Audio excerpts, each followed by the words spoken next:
What's up? Welcome back. This is race number 6 of the USA CRITS series over here in Birmingham, Alabama. It's a little bit closer to home for me. Didn't have to travel all the way to the West Coast for a 75-minute race. But this race was actually really fun in the morning. And I'm going to be really honest about how I feel and what's been going on with me lately. So had a cool photo shoot the morning of at this place called Sloth Furnace.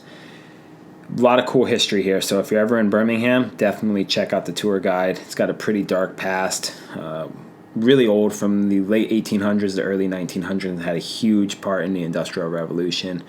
A lot of fatalities there with harsh working conditions and just on-the-job injuries. So if you're ever there, check it out. Photos should be coming out soon, so I'll hopefully get some of those out for you guys to look at. But what's been going on with me? What's up, huh? Why wasn't I at Littleton, and why have I been silent? Well, the Tuesday before Littleton, I was doing a training ride. Show up to the local group, and nobody really showed up. So I was like, I'm just going to go do my own thing. And I'm in this neighborhood. It's got like 10 turns in the neighborhood, and I've done this route so many times in my life. It's not my normal like training neighborhood that I ride in, but I've ridden in here. So first up was like a 10-minute block at 400 watts. And so that's right around 30 miles an hour. As I'm coming up to this turn, which I've done so many times in my life, there was a car there. And I missed the line I needed to take to avoid hitting the car. So I had the decision at 30 miles an hour, do I hit the car or do I go down into the ditch? Well, I picked the ditch. And ended up with all the rain, as soon as I hit the water, it ejected me over the handlebars at 30 miles an hour onto my face and bent my body in half. Pretty much knocked myself out cold. Ended up getting out of the water immediately and rode back on my bike, all fuzzy and seeing stars. Ended up going to the doctor, getting x-rays done. Surprisingly, nothing was broken on my body, and I have no idea how, because I went from 30 miles an hour to 0, and I bent my body in half. My ribs just on fire. The cartilage in between all separated. I have a bunch of herniated discs, and it just every day sucks getting out of bed. But decided to keep training and move forward with hopes of going to Littleton. But as every day got closer, I realized it probably was not the best decision to go race a crit. So I ended up pulling the plug on that, stayed home, and just tried to ride my bike. Another thing I've been doing is doing a lot of doubling up on my rides. So I'll do my training ride that my coach gives me in the morning, and then I'll do the group ride in the afternoon. So I'm trying to pile on too much.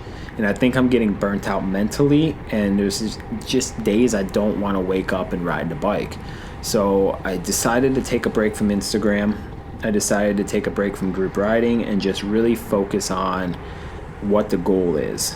And I think I've always been able to juggle everything because I haven't raced at this level.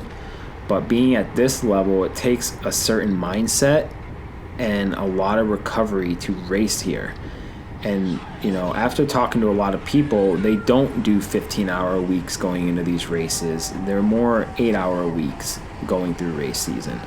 And this is all new with, you know, new territory for me, and being a new racer at this level. What do I need to do? And it's trial and error. And I've had some pretty big lows in this sport so far this year. And I've had some pretty good highs with the travel, you know. So some of the pros, I get to travel around. I mean, what is bad about that? I got approval from my wife and family to go race bikes, and I couldn't be more thankful for that. But with that comes a lot of lows. And, you know, you can't win every bike race, and you can't get into a breakaway every time, and you can't be top 5 guaranteed almost. It's almost like when Tulsa happened on day 1, and I was up front, and I was just having the most fun ever, and I almost crashed out really hard. Something happened in my brain where my mindset changed. And then day 2, Tulsa came, and I raced awesome. I was at the front the entire race. The course suited me. It had a little climb in it, like a power climb. Everything was awesome. But then I had like a breakdown and I got pissed. And ever since that, it's been piling up and piling up. And I'm trying to figure out exactly how to fix this. So I think the best case would be focus on your training, focus on the task at hand, and there'll be a time and place for you to have fun on bikes later when the season's over. But I just figured that out now after this race. So I'm going to kind of talk about what happened in this race and what led it to it just being a disaster for me. Well, the course is definitely a fast course. Most of these crits are in like a flat downtown district, dimly lit, four-corner crits. And I'm trying to figure out what the best gearing ratio for me to be. I really think I should get like a 55 chainring for these races because, I mean, if I look at my cadence, it's over like probably 20 RPMs from what I usually train at. So I need to figure that out. But I think a lot of it is mentally just draining for me. And I think what happens is that I show up to these races and there's a lot of talk and a lot of pressure about like, okay, let's get in the breakaway, let's have a good result. And these are all normal things that bike teams talk about. But when I get out there, I just mentally just don't have it to bump bars with these people right now.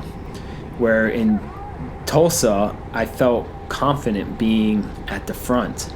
Where here, gaps would open up and I would almost be like, yeah, sure, close that gap.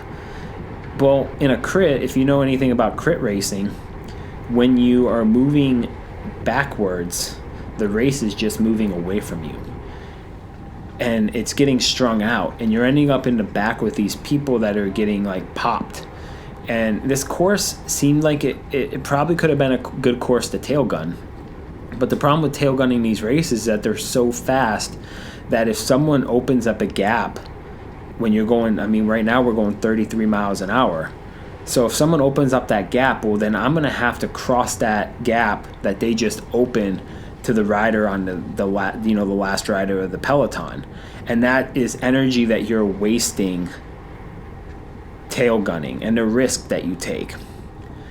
Where I should be at the front, and yeah, you got to be a little bit more aggressive to hold that position at the front, but it's so much easier to race the front of the race. But you have to get your mindset right. And my mindset wasn't there. So what happened is that I would let all these gaps open and people would take them and close it. Well, then I would get bumped back 2 spots and 2 spots and 2 spots until I was at the end of the race. And not only at the end of the race, but I was in the state of the race where like a lot of the crashes happen, like mid-pack to back of the pack. Well, mid-pack, if you get caught in a crash, you're down on the ground. If you're tail gunning the race, you may miss that crash, but you get, you lose your line and you're not in the group anymore, so you got to take a free lap. Well, as you'll see later on in this race, that's exactly what happened. I was in the back tail gunning, mentally messed up, don't know, and I got caught behind a crash. Ended up staying there probably a little too long, but I really thought this guy was injured because he was screaming.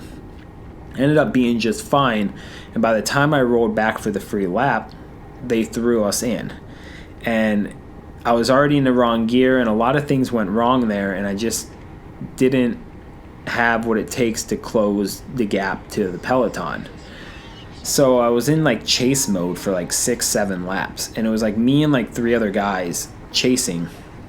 And I let the guy pull and pull and pull, and then I would pull and I'd let him pull, and we just never really making any headway. So we were going 30 miles an hour by ourselves, but it was never enough to close that gap to the peloton, and it ultimately led to us getting pulled from the race. Got 39th place out of like 67 to 70 people. So, you get placed when you get pulled. If you just end up quitting the race, you get a DNF. So I got placement, I got points for starting the race, and I got, some points for finishing the race per se, because I don't think they actually like DNF you.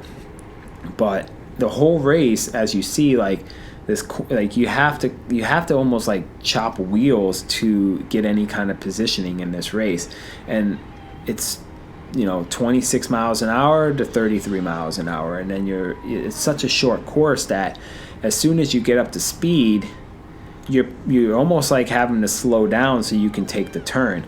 And this is my fault being at the back of the race. If I was at the front of the race, I wouldn't have to grab brakes. I'd be able to cruise through that corner and hold my momentum and have a lot smoother cornering going on. But I was in the back, and as you see right now, gaps are opening up. But with every race, it's a learning experience, and I kind of had like a really good talking to a lot of people about what's going on with me, and it's all normal. It's all normal racing at this level, and it's all normal with learning how to race. And being here is good enough. I'm racing with the top level in America, and with every mistake, I'm learning not to make those mistakes again. And you may get your teeth kicked in over and over and over again, but as long as you keep showing up and you keep wanting it and loving it and being passionate about it, it should all come together eventually. And if it doesn't, it doesn't matter, because it's just a part of my life right now that I'm really enjoying. You all right, buddy? Yeah. Okay. Thank you. Good? Oh my gosh, this looks so beautiful right now. So, crash just happened, ended up getting thrown back in. I'm already going 32 miles an hour by myself, 33 miles an hour going into a turn. We ended up never catching them. Looking back here, this is like my last opportunity to try to get to them. And as you can see, they're just now making that corner there. So I'm chasing, going into the turn, and it was like, Justin, you can catch them. You can. You've done this a million times. You have all the power in the world to bridge that gap. But it was almost like I just didn't have the mental oomph to get there. And it was 40 minutes into the race.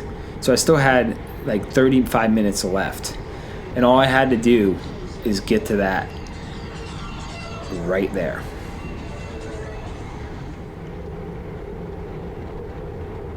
Motorcycle passes us, and that is the end of our race. As soon as the motorcycle passes you, boom, your race is over. You're getting pulled at the next start finish. So as we come around this corner, I've already kind of backed off a little bit, knowing that we're going to get pulled. Had one teammate on my wheel that I was going to try to bridge across, but ended up not having the opportunity to, so we both got pulled. And on to the next one. So, mine is going to be right from now on. Took the break from social media. Going to focus on what I want to do.